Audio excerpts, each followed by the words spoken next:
like not with films, but like clubs, and especially in China, I would imagine, where if a sensei gets challenged, he has to win. He has to go out of his way in front of his student. Yeah. And I've heard. I mean, there's some rumors out there. There was even a video, I think, once that was available where you could watch it, and some guy tried it. But how because it's so protective, right? I mean, if you lose in front of your students and your peers, you're kind of, that's your reputation. And culturally, I guess, especially with China, that's just, status is such a big thing there, right? So do you think that was happening a lot more and we just didn't hear about it because of social media and stuff, or do you think that's always been there?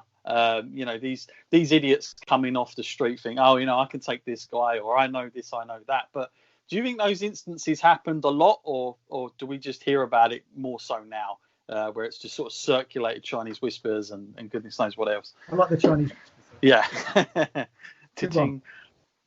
I think they used to happen in the Orient a lot. Yep. And when it came to the West, mm-hmm. there was still some testosterone idiots that did it. Mm-hmm. Bruce Lee was challenged a lot. Bruce Lee also, he said, challenged a couple of people. Yep. But for Bruce, it was a learning curve. Mm-hmm. In my 48 years, I've had quite a few situations, challenges, as well as, I became a bodyguard as well. But I get challenged because I'm short. You don't think I could do what I do. Sure. But again, it is ego, and it's my school's better than your school. I won't go into detail now. It's in my book. I was challenged by a guy. A guy came to my martial arts school here in Kent. He asked if he could join the lesson. A big bald guy with tattoos everywhere. Let him join the lesson. Great. I like to push my students about. I kept saying, you don't have to do that. Calm down. Yeah. And at the end, I went with him and I said, obviously you've done a lot of martial arts. Why are you here? And he wouldn't even tell me his name. And, right. We had a conversation. He went. A week and a half later, he came back for me. And it's I couldn't refuse it. I couldn't. He spit in my face and everything. And I taught in a golf centre full of lovely people. And it's like the film. Walked out. I won't go into detail, but he walked around the corner into a field. 15 minutes. One of us could have died. And I had to do what I did because I was scared. We had no gloves, nothing. So I thought I killed him. But it made me realise you can be taken to that point where you will be killed. Literally. Sure. In the amount of violence that I brought out of myself, he survived, and the amount of violence I brought out of myself, I couldn't teach for a couple of months. Partly because I had hematomas in my legs and warfarin and everything else. Blood clot. So there's a place that all of us could get taken to when you've got no, So if it's done just for pure ego, it's ridiculous. But if someone threatens your children or your family, you're going to do it. Sure. I'm totally against fighting for the sake of fighting. Yeah.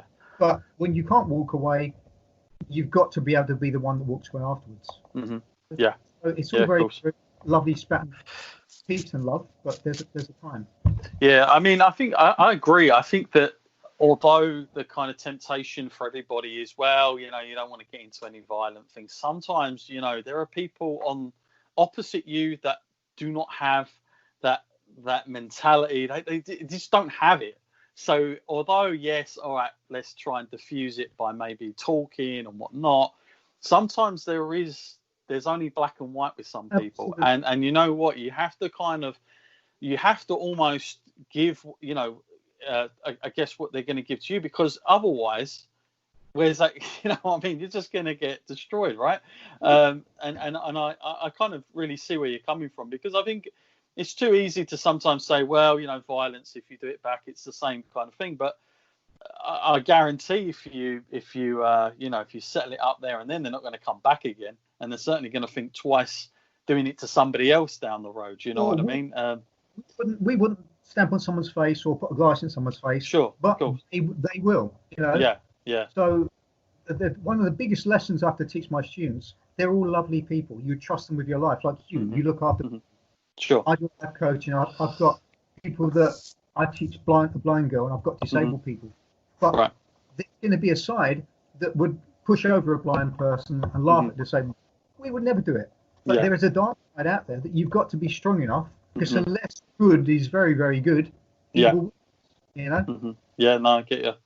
And just to completely finish up on something you mentioned, made me think of a few characters that I know that when you said about Bob Wall, just sort of took it upon himself to sort of use that as a bit of fame for a little while after Bruce Lee's death. But guys that you hear about now, like some of the sort of well-known famous actors, martial artists like Jean-Claude Van Damme, Steven Seagal, who I threw out earlier, Seagal especially is quite well known for these elaborate stories. I'm sure there's something out there where he claims that he met Bruce Lee at some point, but then the time period was wrong. The time period was completely wrong. Yeah, I think this is what happens, isn't it? As soon as YouTube comes around, these interviews start surfacing, and they're all like, "Hang on a minute, that don't make any sense." Is there a lot of those guys? Is there anybody that particularly like drives you mad with that kind of stuff, that you know they really are doing it for the fame? And some of the stuff, like especially Seagal now, when I watch him recently, I mean, he's quite a big unit now. I think everybody kind of knows that. And when you see him doing those stuff in Russia, especially, I know Vladimir Putin's quite the fan of Steven Seagal. And of course, you see, again, with Aikido, it's very much, it's an art, but it's also very much where I'm not sure, unless you give somebody yourself enough, it's always going to be practical in a real life fight. Especially, I'd learned it for a little bit, and kind of part of me was thinking, I don't know if this is going to work. Relies on momentum. Person. Sure. Yeah. It's breaking. It's people coming at you. If someone's going to run at you, I think it would work perfectly. But you know as well as I do, in most cases, that's not going to happen. Yeah. But are there guys out there that you've been around? Obviously, you've been in acting, which we're going to go to next. But like, is there particular people that drive you mad, or do you just sort of, as you've got older, you just sort of like, eyebrows raised and that's it sort of thing?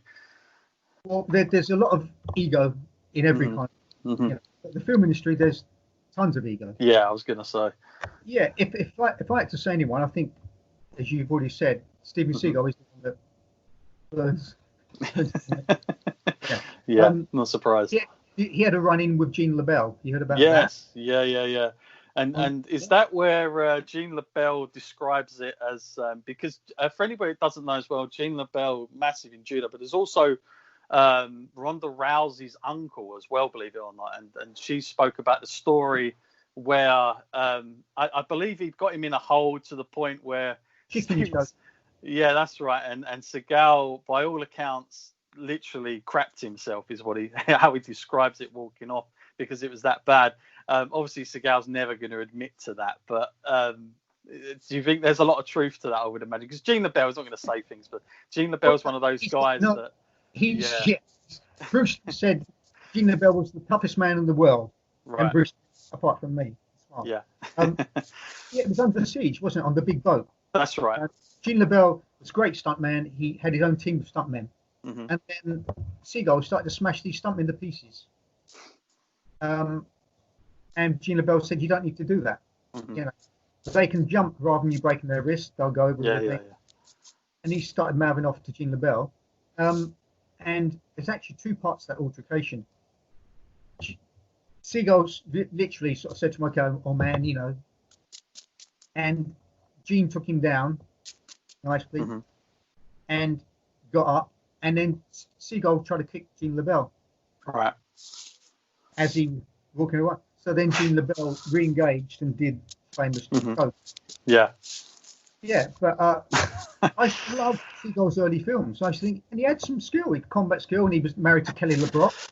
Yeah, those earlier films. I'm trying to think. Now, those were films that when I was a kid, I'd be watching them. Nico, Out for Justice, I think was another. There was like 3 or 4, and they weren't like massive, but they were quite good. And he was just getting bigger and bigger. And I think I would say Under Siege was probably where it was at, and that maybe his last sort of a lot of B-list films now, I think you see, and stuff that has to be produced by himself. But you would imagine by the time he got to Under Siege that his ego must have been on another planet, because in films especially, you know, I've worked for a short time. I'd gone to Hollywood. I'd had a go at being an actor for a little while, and not that I was around it enough to know, but I know enough to know how people are when they're at a certain stage. So I can't imagine what Seagal was on cloud nine, because you've got all these guys falling over for you. You're the man. It's your name on the poster. So obviously everything's going to be around you. You're kind of selling it. But do you think he probably went in, he was at such a point where he thought, I cannot be touched, and started to believe in more and more of his own self-belief than anything else? Well, everyone who's in the martial arts that I know who've met Seagal says he just radiates this arrogance straight away. The arrogance is there. And he's got older and his stomach's got bigger, sort of outlandish. And they said his arrogance hasn't gone down. Right. We go through as you said, the transition. You know, Some guys don't. The humbleness and, you know, he hasn't got there. Perhaps he never that Seagal, isn't it? You know? Yeah, crazy guy. And there's a few of those guys around. I was trying to think of who's the name. I cannot, for the life of me, it'll drive me mad. I can't think of his name, but he's an Australian martial artist. He's done a lot of films. I know he's done. His name Norton. Yes, that's it. That's something Norton. I can't think of his name. Yeah, I used to watch a lot of his films. My God, there's some crackers out there. Just fun films, real fun films. There was one that was. I can't remember what it was called. It reminded me of James Bond. It was like his version of James Bond, and some of the lines in it were like those corny little one-liners. Just fantastic. But I'd read somewhere he was still working. He'd done like Mad Max recently. He was in that. I guess that's the Australian connection there with those guys. But yeah, he was someone. And there was also a female actress that used to do a lot of the that's it. Yeah. She used to be in a lot of his stuff as well. I was a bodyguard for her for a while. Right. Okay.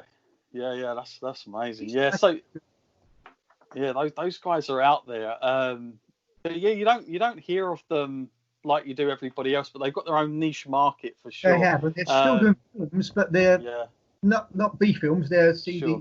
You know. Yeah. You know, it's still making a living. They're doing what they have to do. Absolutely. And let's and to touch on that, like obviously you going into that side of things with the whole acting, and what did you start with? Was you just brought in first as a coordinator or stunt man, and then did you take off, or did you have aspirations to always, obviously with Star Trek, I know that was a massive thing from a childhood that you wanted to get to, but was that always the goal, to use maybe my martial arts as a way in? Well, when I first wanted to become an actor, you have to have cards done with your picture on to give to agents. Sure, yeah. It was me. Every card had me on one side, and the other side me with a foot right in the air. Right, yeah. My agent called Marcel. Everyone was darling. Darling, why do you hold your foot up in the air? She said, you know, you're never going to see that in the bill, are you?